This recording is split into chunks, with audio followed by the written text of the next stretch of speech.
বহুল প্রতীক্ষিত আসন্ন ত্রয়োদশ জাতীয় সংসদ নির্বাচনের প্রচারণা শুরু হয়েছে পোস্টার ছাড়াই। প্রচলিত রীতি অনুযায়ী পোস্টার নির্বাচনী প্রচারের অবিচ্ছেদ্য অংশেই পরিণত হয়েছিল। তবে এবার সেই পোস্টারের উপর নিষেধাজ্ঞা আরোপ করেছে নির্বাচন কমিশন। অর্থাৎ প্রার্থীরা পোস্টার ব্যবহার করতে পারবেন না, এমন নিষেধাজ্ঞা দেশে প্রথমবার কোনো নির্বাচনে দেওয়া হলো। এছাড়া যে কোনো ধরনের প্রচার সামগ্রীতে পলিথিন, রেক্সিন ব্যবহারের উপরও নিষেধাজ্ঞা আরোপ করা হয়েছে। নির্বাচনী আচরণ বিধি অনুযায়ী আগামী 10 ফেব্রুয়ারি সকাল 7:30 পর্যন্ত প্রচারণা চালাতে পারবেন প্রার্থীরা। অর্থাৎ প্রচারণার জন্য থাকছে 20 দিন সময়। অবাধ, সুষ্ঠু ও নিরপেক্ষ নির্বাচন নিশ্চিত করতে সব প্রার্থী ও সংশ্লিষ্টদের আচরণ বিধিমালা কঠোরভাবে মেনে চলার আহ্বান জানানো হয়েছে ইসির পক্ষ থেকে। নতুন নিয়ম অনুযায়ী কোনো প্রার্থী জনসভা করতে চাইলে প্রস্তাবিত সভার কমপক্ষে 24 ঘন্টা আগে স্থান ও সময় সম্পর্কে স্থানীয় পুলিশ কর্তৃপক্ষকে অবহিত করতে হবে। জনসভা স্থলে আইন শৃঙ্খলা রক্ষা এবং চলাচলের সুষ্ঠু পরিবেশ নিশ্চিতে পুলিশ প্রয়োজনীয় ব্যবস্থা গ্রহণ করবে। প্রচারণা শুরুর আগে রাজনৈতিক দল বা প্রার্থীকে তাদের কর্মসূচির প্রস্তাব আকারে যথাযথ কর্তৃপক্ষের কাছে জমা দিতে হবে। যদি একই স্থানে ও সময়ে একাধিক দল কর্মসূচি পালনের আবেদন করে, তবে সংশ্লিষ্ট কর্তৃপক্ষ তার সমন্বয় করবে।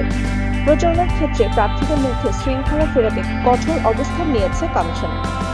এক প্রার্থীর ফেস্টুন, ব্যানার বা বিলবোর্ডের উপর অন্য কোনো প্রার্থীর প্রচারণা সামগ্রী টাঙানো যাবে না। প্রতিদ্বন্দ্বী প্রার্থীর কোনো প্রকার প্রচার সামগ্রী বিকৃতি বা বিনষ্ট করা সম্পূর্ণ নিষিদ্ধ এবং সংসদীয় আসনের প্রতিটি ইউনিয়ন, পৌরসভা বা মেট্রোপলিটন এলাকার ওয়ার্ড প্রতি সর্বোচ্চ একটি অথবা সমগ্র নির্বাচনী এলাকায় 20টির বেশি বিলবোর্ড ব্যবহার করা যাবে না বলেও ইসির নতুন নীতিমালায় বলা হয়েছে। নির্বাচনী জনসভায় মাইক ব্যবহারের ক্ষেত্রেও নতুন সীমা নির্ধারণ করা হয়েছে। কোনো প্রার্থী বা তার পক্ষে অন্য কেউ একক কোনো জনসভায় 3টির বেশি মাইক্রোফোন বা লাউড স্পিকার ব্যবহার করতে পারবেন না। নির্বাচন কমিশন জানিয়েছে, নির্বাচনী পরিবেশে লেভেল প্লেইং ফিল্ড নিশ্চিত করতেই এই পরিবর্তনগুলো আনা হয়েছে। এই প্রজ্ঞাপন জারির পর থেকেই নতুন নিয়মগুলো অমান্য করলে শাস্তিমূলক ব্যবস্থা গ্রহণ করা হবে। সংশোধিত নির্বাচনী আচরণবিধি লঙ্ঘনের ক্ষেত্রে কঠোর শাস্তির বিধানও রাখা হয়েছে এবারের নতুন সংশোধনীতে। কোনো প্রার্থী বা দল বিধি ভঙ্গ করলে সর্বোচ্চ 6 মাসের কারাদণ্ড বা 1.5 লাখ টাকা জরিমানা অথবা উভয় দণ্ডই দেওয়া হতে পারে। দলের ক্ষেত্রেও 1 লাখ টাকা পর্যন্ত অর্থদণ্ড বিধান রাখা হয়েছে।